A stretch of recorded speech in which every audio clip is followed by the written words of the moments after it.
Escola Bíblica Dominical, encontro certo do povo de Deus. Hora marcada, não posso atrasar. O Senhor espera pelos filhos seus. Durante a semana estudo a lição. Aos domingos sou o primeiro a chegar. Quero aprender mais, ouço com atenção. A Igreja Unida está em oração. Professor presente, vamos estudar. A minha classe é pontual, atenciosa e exemplar. Responde certo o questionário e a oferta sempre tem pra dar. Venha você participar também, tenha certeza que vai ser legal. Qualquer pessoa será bem-vinda à nossa escola dominical.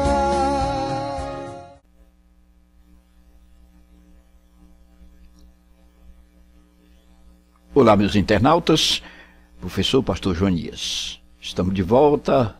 Vamos sequenciar as gravações de nossas videoaulas sobre a revista da Escola Bíblica Dominical, editora Betel.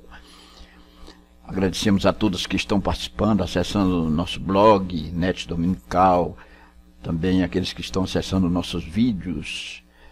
Agradecemos a todos. Temos toda uma dedicação à Escola Bíblica Dominical para bem servir você. Lição 2 do segundo trimestre de 2018. Deus cuida dos que se dedicam a Ele. É a segunda lição desse segundo trimestre. Aliás, a temática desse trimestre é aperfeiçoamento cristão. Texto áureo: mas buscai primeiro o reino de Deus e a sua justiça, e todas as coisas vos serão acrescentadas. Mateus 6:33. Verdade aplicada: a razão da nossa existência é estarmos em comunhão com Deus e servi-lo em todo o tempo. Objetivos da lição: incentivar a busca da sabedoria divina quanto à administração do tempo. Destacar a necessidade de estabelecer prioridades, mostrar que precisamos estar sempre avaliando a verdadeira motivação nossa a Deus. Texto de referência: Mateus 6, de 31 a 34. Meu querido irmão, vivemos dias que caracterizam não tenho tempo. E como discípulos de Jesus, precisamos rever constantemente como está a relação prioridade e rotina em nossa vida. Porque se estabelecermos prioridade sobre as coisas de Deus, então estas coisas precisam ser efetivadas no tempo. Não podemos dizer que não temos tempo. Vamos ver nesta lição o Deus abençoador. Voltando ao princípio da humanidade, Deus supre as necessidades. O faraó associou a adoração com a ociosidade nessa primeira parte. O Deus abençoador. Como estamos usando nosso tempo? É a pergunta. Como discípulo de Jesus Cristo, precisamos lembrar que Deus é o Senhor do tempo. E aqui nós vamos ver as referências em Salmo 31, 15, Atos 17, 26. Portanto, somos tão somente mordomos do tempo, ou seja, nós somos só os administradores do tempo. Precisamos buscar a sabedoria divina quanto às nossas atividades e administração do mesmo. Não podemos nos enquadrar neste mundo odierno de não termos tempo. Para tudo há a ocasião certa. Há um tempo certo para cada propósito debaixo do céu. Eclesiastes 3 e 1. E eu preciso aprender mais de Deus, porque Ele é quem cuida de mim. Adoração confundida com ociosidade. Temos que ter cuidado. Nós vamos ver, voltando ao princípio da humanidade, Deus supre as necessidades. O faraó associou a adoração com ociosidade. O conteúdo da primeira parte, vamos então dissecar sobre este conteúdo da primeira parte, que está dividido em 3 subtópicos. Subtópico 1, voltando ao princípio da humanidade. É importante destacar que, quando o ser humano foi criado, o Senhor Deus já tinha estabelecido tempos determinados e dias e anos. Gênesis, capítulo 1, versículo 14. Deus não criou o ser humano e o colocou na terra, deixando-o à mercê de suas próprias percepções e descobertas, mas o abençoou, capacitou, instruiu, designou tarefas e mantinha relacionamento contínuo com ele. Gênesis 1, 28, 2 e 5, e 8, 15 e 17.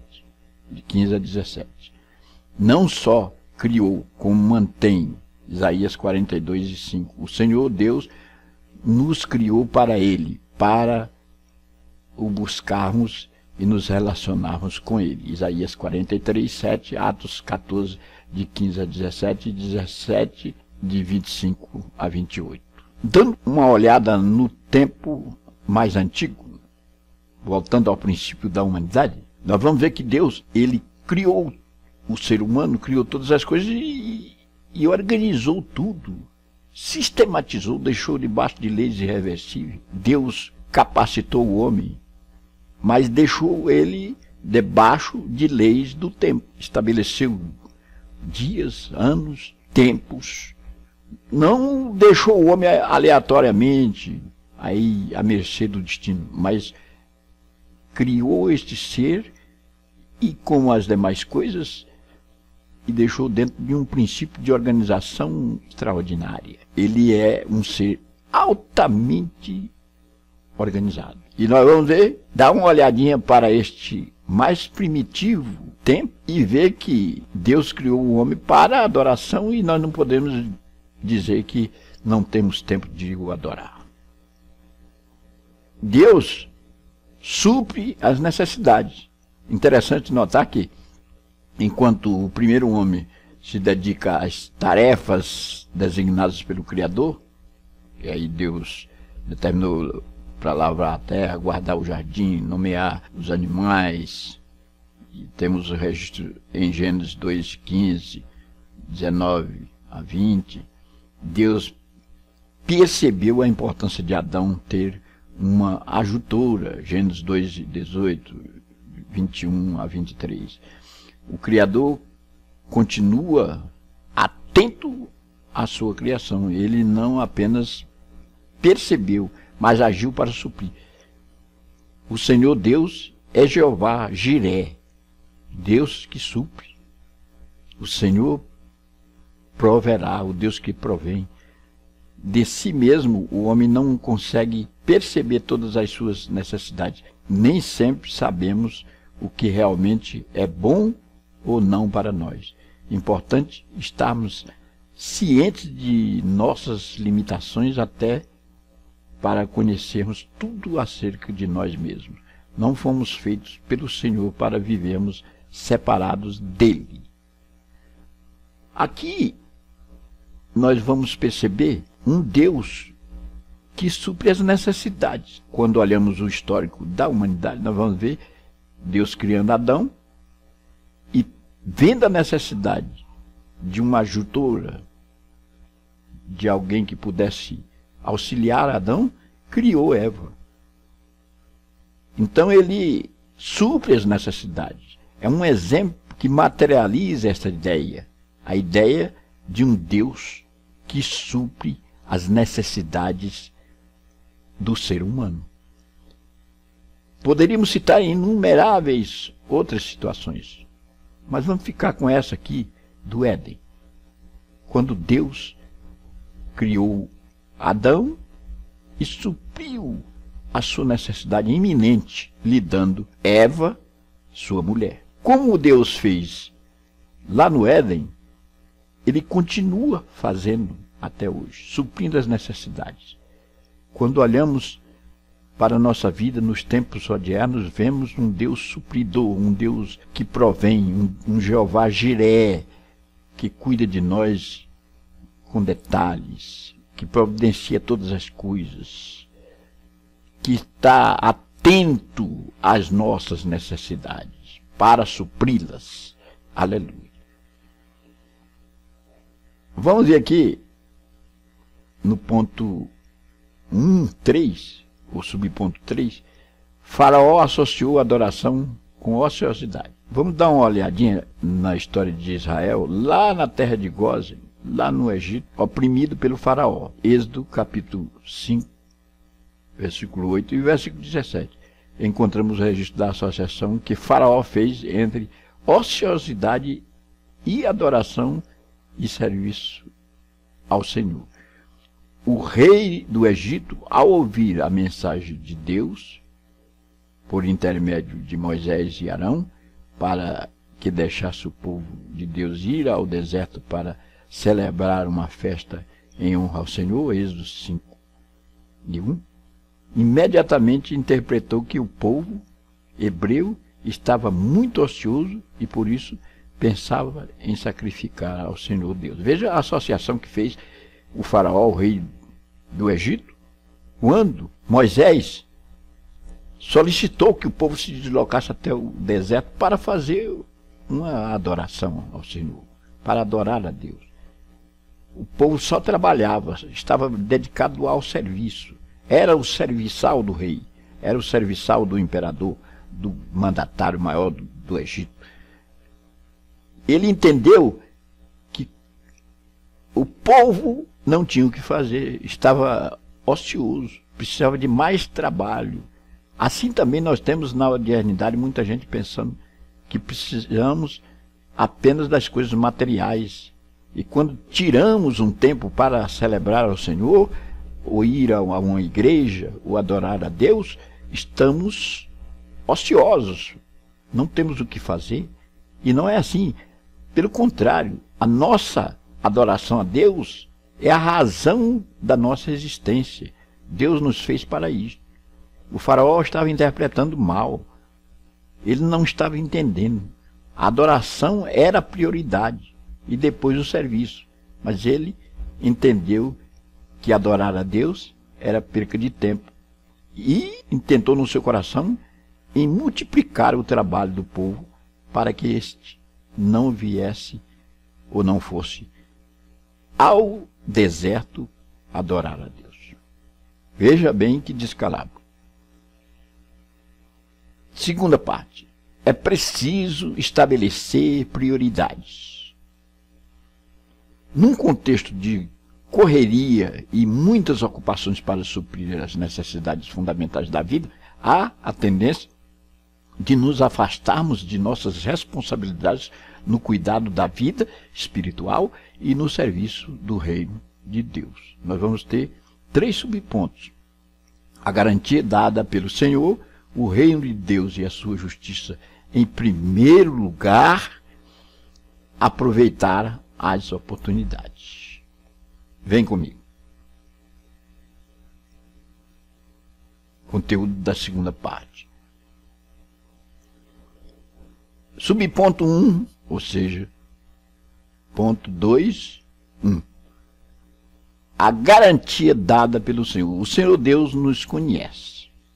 Ele sabe da tendência humana à insegurança, dúvida e instabilidade diante da realidade da vida. Por isso, ele se revelou por intermédio da palavra. Nas Escrituras encontramos a mensagem de Deus que vem ao encontro dos nossos mais íntimos questionamentos, até mesmo aqueles que ainda não afloram em nós. Vejamos o texto bíblico em Êxodo 34, 24. O contexto do citado versículo é o povo de Israel junto ao Monte Sinai, aguardando Moisés descer. Lá estava o servo de Deus recebendo instruções sobre como o povo de Deus deveria proceder nas diversas situações durante a peregrinação no deserto e quando tomasse posse da terra prometida, Canaã. Deus, ele conhece as nossas necessidades, nos conhece, estabelece diretrizes para seguirmos e se notabilizou através da sua palavra. A palavra de Deus, ela contém a vontade retilínea de Deus. Aqui nós temos o exemplo do povo de Israel, ávido por ouvir a mensagem de Deus trazida por Moisés do Monte Sinai, que estivera ali durante 40 dias e 40 noites em contato com Deus. A palavra do Senhor é que norteia o nosso rumo. Ela nos garante a vitória, ela nos garante o que precisamos fazer para agradar a Deus. O Senhor, Ele estabelece algo para nós via a palavra dele, a palavra de Deus. Quando você quer saber o rumo certo, então busque na Bíblia Sagrada, na palavra de Deus. A palavra de Deus é viva e eficaz e mais penetrante do que espada alguma de 2 gumes, penetra até a divisão da alma e do espírito, até as juntas e medulas, é apta para discernir os pensamentos e intenção do coração. Está aí. Aqui, a lição é saber o que Deus quer conosco. A garantia dada pelo Senhor. Ele nos conhece, sabe a tendência humana, a insegurança, a dúvidas, instabilidades diante da vida. E é por isso que ele se revelou através da sua palavra. Aleluia! A sua palavra responde aos questionamentos íntimos nossos. Se queremos saber sobre as coisas mais interessantes da nossa vida, nós vamos encontrar na Bíblia Sagrada. Ainda que esses questionamentos não foram aflorados, mesmo assim, nós já temos a resposta através do texto bíblico. Aleluia. 2.2 O reino de Deus e a sua justiça em primeiro lugar. Esse é um termo muito conhecido nosso. Mas buscai primeiro, disse Jesus, Mateus 6,33. Primeiro, aqui no grego, é próton, que em sentido figurado refere-se à dignidade ou importância, o primeiro de todos, principalmente antes de tudo. Interessante que antes deste versículo, o Senhor faz menção a tesouros na terra e no céu, e a senhores Deus e a Mamon. Será determinante no estabelecimento das prioridades e definição que precisamos ter quanto a estes 2 aspectos. Que tesouros acumular e a quem queremos servir. Em Mateus 6,32, Jesus diz que os não nascidos de novo estão focados e ambicionam tão somente os aspectos materiais da vida, ou seja, somente a vida debaixo do sol. Buscai primeiro o reino de Deus. Buscar as coisas espirituais, as coisas eternas.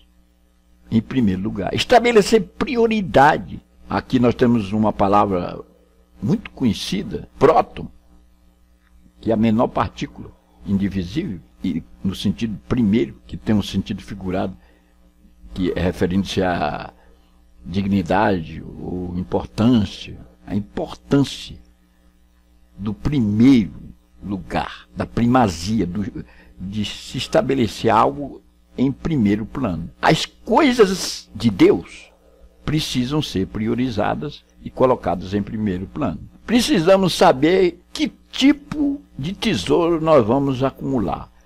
Tesouro na terra ou tesouro no céu? Servir a Deus ou a Mamon? Aqui Deus é o supremo mandatário, merecedor de toda a nossa honra e de todo o nosso louvor e adoração.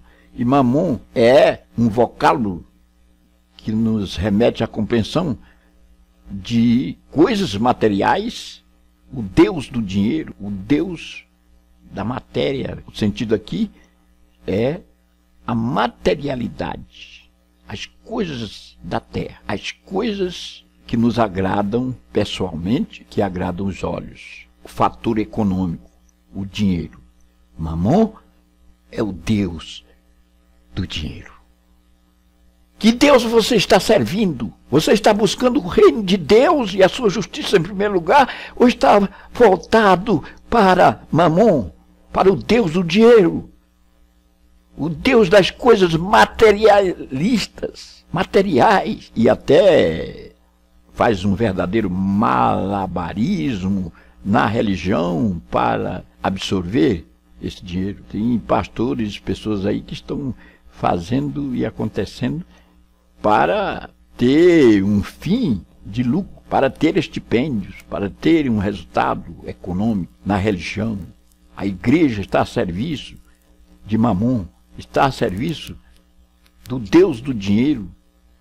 Tudo é dinheiro de manhã, é dinheiro ao meio-dia, é dinheiro à noite, é dinheiro a qualquer momento. Tem igrejas que se dedicam exclusivamente ao dinheiro, cultivam o sentimento das pessoas com o afã de ter um estipêndio, de ter um resultado. Este é o reino de Deus que se está buscando? Esta é a justiça de Deus que se está buscando? Oh, mas como nós estamos em dias tenebrosos, em que se estabelece o primeiro lugar para as coisas materiais. Não posso ir à igreja. Nós vivemos dias em que o não posso prevalece. Não posso ir à igreja, não posso ir à escola bíblica dominical, não posso ir ao culto, porque estou a serviço de Mamon. Porque o meu Deus é o Deus da terra, é o Deus material, é o Deus materialista. Não estabelecemos prioridades para as coisas de Deus, mas estabelecemos prioridade para as coisas da terra. Quando alguém diz, não posso ir ao culto, não posso ir à escola, certamente ele estará fazendo algo neste momento. E este algo é o que foi priorizado. Quer dizer, priorizado em detrimento das coisas mais indeléveis e essenciais, que são as coisas transcendentais, as coisas espirituais. 2.3. Aproveitar as oportunidades. A palavra oportunidade tem relação com o termo em latim obiportus. Veja que coisa interessante, que significa para o porto, indicando a possibilidade de uma embarcação chegar ao porto desejado, aproveitando uma ocasião favorável. Esse vocábulo tem origem no latim, nessa realidade aí. Se aguarda o momento da embarcação chegar ao porto desejado. E aqui o texto de Efésios 5:16 em duas versões. Nós temos aqui a versão BKJ e a versão NTLH, que é a versão da linguagem de hoje, é traduzido no sentido de aproveitar bem cada oportunidade. O contexto é quanto à importância de andar como sábios, Efésios 5:15, incluindo o uso adequado do tempo, tendo em vista que os dias são maus. Remir o tempo, saber administrar o tempo, esperar a oportunidade certa, esperar a embarcação, o barco chegar ao porto desejado. O que isso quer dizer? Quer nos remeter à compreensão que precisamos, na hora certa, fazer aquilo que Deus quer que façamos, adorá-lo. Precisamos tirar tempo, precisamos desta oportunidade para adorar a Deus. Aleluia! Quantos que não têm tempo, que não aguardam o momento de adoração, que só estão a serviço do material. O material é necessário. Podemos estar envolvidos com coisas materiais, precisamos trabalhar, é verdade. Mas precisamos aproveitar as oportunidades que o Senhor nos dá para lhe adorar, para venerar aquele que nos criou. Aleluia. E aqui na terceira parte, a importância do discernimento. A nossa dedicação a Deus deve ser resultado da ação transformadora da Palavra de Deus e do Espírito Santo em nós, para não incorrermos no erro de achar que podemos barganhar com Deus ou simplesmente cumprir nossas obrigações religiosas para garantir a bênção de Deus e blindar nossa vida contra as adversidades e aflições. O Senhor Deus não se engana, Ele sonda e conhece os nossos corações e pensamentos. Salmo 139, de 1 a 4. João 16, 33, Hebreus 4, 12 a 13. Nós vamos ver nesses subpontos aqui uma dedicação só de aparência. Aplicai os vossos corações e esclarecimentos à luz da Bíblia. Então vamos ao conteúdo dessa terceira parte. Uma dedicação só de aparência. O povo de Israel chegou ao ponto de participar das cerimônias religiosas e cumprir o calendário litúrgico, porém com a mente voltada para os seus próprios interesses, focando o que era material e secular. Amós 8, de 5 a 6. Achavam que bastava observar dias e cumprir só de aparência as obrigações religiosas para serem agradáveis a Deus. Porém, o coração, a mente e o interesse não estavam ali. O texto faz referência à festa da lua nova, Amós 8 e 5, enquanto eram suspensas as atividades comerciais. Com os discípulos de Cristo, precisamos estar sempre avaliando a verdadeira motivação de nossa dedicação a Deus. Bom, esta festa aqui, da lua nova, é interessante entendermos o seguinte: o calendário dos judeus é um calendário basicamente lunar, não é o calendário gregoriano, europeu, que rege o mundo inteiro, que é baseado no sol. Esta festa da lua nova reservava apenas o estereótipo do povo judeu. O povo queria barganhar com Deus, apenas mostrando o exterior e suas intenções, pensamentos e a verdadeira adoração estavam divorciados do Deus Todo-Poderoso. Aqui resume uma dedicação só de aparência. Uma festa em que o povo queria mostrar a aparência, o estereótipo, o exterior, mostrar o externo. E o interior muito longe de Deus. Que coisa triste. Assim também nós temos nos nossos tempos presentes pessoas que vão à igreja, tocam, cantam e até desfecham sermões apenas para a aparência, para mostrar o exterior. E com isso se desobrigam ao ver delas de certas responsabilidades mais sérias e acham que serão abençoadas, acham que Deus, em razão desta adoração estereótipa, Deus se agrada e vai abençoar. Muitos estão enganados, porque não se vai à igreja simplesmente para justificar, não se vai à igreja apenas para se desobrigar de certas responsabilidades mais sérias no aspecto espiritual. Precisamos entender que esta dedicação só de aparência não nos remete às mansões celestiais. 3:2 Aplicai os vossos corações. Encontramos esta exortação em Ageu 1:5, 7, 2:15. Ageu é considerado um dos profetas da restauração, junto com Zacarias e Malaquias, pois exerceu seu ministério após o retorno dos judeus do cativeiro babilônico. Os que regressaram do exílio encontraram destruição e pobreza. Era grande o desânimo do povo depois de um início de reconstrução. Êxodo 3 e 4. Contudo, cessou a obra da casa de Deus. Êxodo 4 e 24. E o povo estava excessivamente preocupado com o bem-estar pessoal. Ageu 1 e 4. O Senhor, então, levanta Ageu e adverte o povo para que reavalie suas prioridades. Olha aqui, meu irmão, a história de Israel, depois do exílio babilônico, é um modelo para nos espelhar. O povo voltou a toda a força, adorando a Deus, ficavam das 7 ao meio-dia, ouvindo a palavra, mas depois essa dedicação foi se esvaindo como o fluido de um gás nobre. e as pessoas em contato com a pobreza, com as necessidades da terra.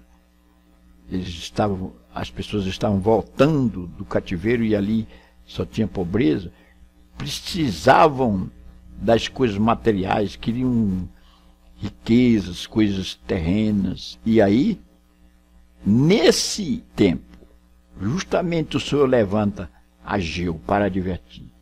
Aplicai os vossos corações. Precisamos nos preocupar com as coisas materiais, sim, porém, precisamos priorizar as coisas espirituais, aplicando os nossos corações a elas. Esta é a realidade. Aqui, o Senhor levanta Ageu para que as pessoas, através da sua prédica, pudessem reavaliar suas prioridades. Estabelecer prioridades sobre as coisas de Deus. 3.3. Esclarecimentos à luz da Bíblia. Em todo o tempo precisamos refletir sobre os diversos aspectos da vida de discípulos de Cristo à luz da palavra de Deus, para evitarmos conclusões precipitadas, interpretações particulares e expectativas pessoais equivocadas, pois, caso não se cumpram, podem gerar decepções, frustrações e desânimo. Assim também devemos atentar quando tratamos da dedicação a Deus e o cuidado divino, pois o cuidado de Deus não é sinônimo de ausência de aflições, oposições e adversidades. Está aqui. O entendimento espiritual é compreendido à luz da Bíblia, da palavra de Deus. Não podemos seguir aos achismos. Eu acho, eu entendo. Não. Precisamos seguir a palavra. O que acha a Bíblia?